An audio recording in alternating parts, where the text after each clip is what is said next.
माझ्यासोबत नागरिक आहेत, त्यांच्या प्राथमिक समस्या कोणत्या त्या जाणून घेणार आहोत. सर, सर्वप्रथम आपलं LDTV मराठीमध्ये मनपूर्वक स्वागत. काय वाटतं, प्रभाग क्रमांक 8 मध्ये कोणत्या समस्यांना रोज सामोरे जावं लागतं? प्रभाग क्रमांक 8 मध्ये एक तर ट्रॅफिकची समस्या आहे आमच्या सहारा चौकामध्ये, आणि इथं सर्व जे झालेले आहेत अतिक्रमण, ज्याच्यामुळं की लोकांना फार त्रास होतो. त्या मेन दोन समस्या आहेत. जनतेच्या मनातील उमेदवार कसा हवा? हं?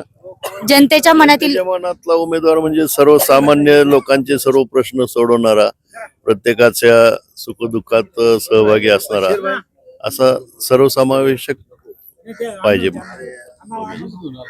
मतदान करताना व्यक्ती पाहणार, पक्ष पाहणार का सामाजिक कार्य? सामाजिक कार्य पाहणार. प्रभाग क्रमांक 8 मध्ये कोणती कामे होणे अपेक्षित आहे, काय सांगाल?